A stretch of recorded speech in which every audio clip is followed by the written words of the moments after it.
Bonjour à tous. Aujourd'hui, nous allons voir le chapitre 4 de votre manuel d'histoire-géographie à la page 60, intitulé Le monde des cités grecques. Ce chapitre a deux problématiques. La première est quels sont les points communs entre les cités grecques et la deuxième, comment la démocratie naît-elle à Athènes. Ce chapitre sera divisé en deux. Dans cette première partie, nous allons parler des cités grecques, de quoi est formée une cité et qu'est-ce qui lie les cités entre elles, pour parler dans une deuxième vidéo de la démocratie à Athènes. Donc partie 1, les cités du monde grec. Commençons par une introduction sur la formation des cités grecques. Le monde grec commence à s'organiser sous forme de cités indépendantes vers le 8e siècle avant Jésus-Christ. Chaque cité était indépendante avec ses propres dirigeants, son propre territoire, sa propre armée et son propre dieu protecteur. Il faut savoir que les Grecs étaient polythéistes, mais quand même chaque cité avait un dieu protecteur, même si on priait pour plusieurs dieux. Chaque cité frappait aussi sa propre monnaie. Ces cités indépendantes se faisaient souvent la guerre entre elles, pour essayer d'agrandir leur territoire et leur domination. Et nous allons voir au cours de l'explication l'exemple de la guerre du Péloponnèse qui va opposer les deux cités grecques d'Athènes et de Sparte. Mais de quoi alors est composée une cité ? Une cité est en fait une ville avec une campagne qui l'entoure, et vous pouvez le voir sur le schéma devant vous à votre droite. La ville elle-même peut être comparée, si vous voulez, à une capitale de nos jours. On y trouve une agora, qui est une place publique dans le monde grec où on se rassemble pour faire du commerce, de la politique ou pour tout justement s'échanger des discussions. On y trouve aussi une acropole, qui est la ville haute, la ville fortifiée, où nous trouvons en général les temples des dieux protecteurs de la cité. C'est à l'acropole où les habitants se réfugient en cas de danger ou d'attaque pour se protéger. En général, les cités grecques possèdent aussi un théâtre pour faire des spectacles. La ville est protégée par des remparts, des murs qui servent à délimiter le territoire de la ville et de la protéger. Les Grecs étaient de très bons commerçants, et donc chaque ville, en général, avait un port pour pouvoir faire du commerce avec les autres villes du monde. Après cette introduction, passons à l'étude de cas qui se trouve dans votre livre, page 64-65, intitulé « Des cités rivales », où nous allons étudier les relations entre les cités. Dans le document 1, nous avons le schéma de la cité d'Argos, qui est composé d'un temple, d'une agora, d'une acropole, d'un théâtre, d'un mur d'enceinte qui protège la cité et d'un port. C'est un schéma classique d'une cité grecque que nous avons déjà vu.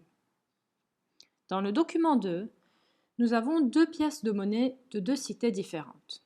Les deux premières pièces du haut sont des pièces de monnaie de la cité d'Athènes et que nous reconnaissons grâce à la tête de la déesse protectrice d'Athènes, la déesse Athéna, ainsi que de la chouette qui est le symbole de la cité d'Athènes et qui sont représentées sur ces monnaies.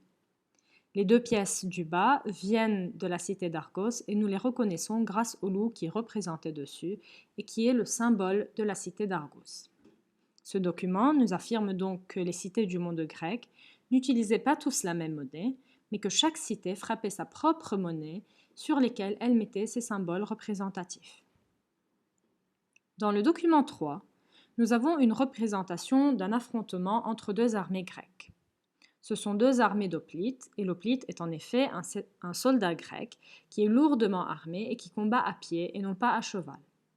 Ce document nous détaille l'équipement d'un hoplite grec. Donc un hoplite porte sur sa tête un casque en bronze et a à la main une longue lance et un bouclier rond. Il porte aussi sur son torse une cuirasse de bronze pour se protéger. Une unité d'hoplite est appelée une phalange. De ce document, nous pouvons tirer deux conclusions. La première est que les cités grecques se faisaient fréquemment la guerre, puisque nous avons pas mal de représentations de guerre entre des armées grecques qui datent de cette époque, comme par exemple cette cruche en argile dans le document 3 qui date du 7e siècle avant Jésus-Christ. La deuxième conclusion est que les cités du monde grec avaient quand même une culture commune qui se manifestait même dans leur manière de combattre. Donc nous pouvons remarquer dans le document que ces deux armées qui s'affrontent sont deux armées d'hoplites qui sont habillées de la même manière et portent le même équipement de guerre. Dans le document 4, nous avons un autre exemple d'affrontement entre les cités grecques, qui est la guerre du Péloponnèse.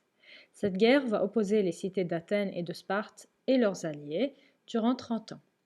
En effet, la cité de Sparte, qui commençait à craindre, à avoir peur de la montée en puissance de la cité d'Athènes, va décider de l'attaquer. Et chacune de ces deux cités va essayer, durant cette guerre, d'élargir sa domination sur le monde grec. Le but de cette guerre était donc principalement politique. Donc de ces documents, nous pouvons tirer deux conclusions. La première est que chaque cité est indépendante, elle a son propre territoire, sa propre monnaie, sa propre divinité protectrice, sa propre armée et ses propres symboles. La deuxième conclusion est que ces cités indépendantes du monde grec se faisaient fréquemment la guerre dans le but d'étendre, d'élargir leur domination. C'étaient donc des cités rivales. Mais quand même, ces cités indépendantes, qui se font fréquemment la guerre, formaient un monde uni. C'est pour cela que nous parlons du monde grec. Et quand on dit monde grec, nous avons quand même l'impression que nous parlons d'un ensemble.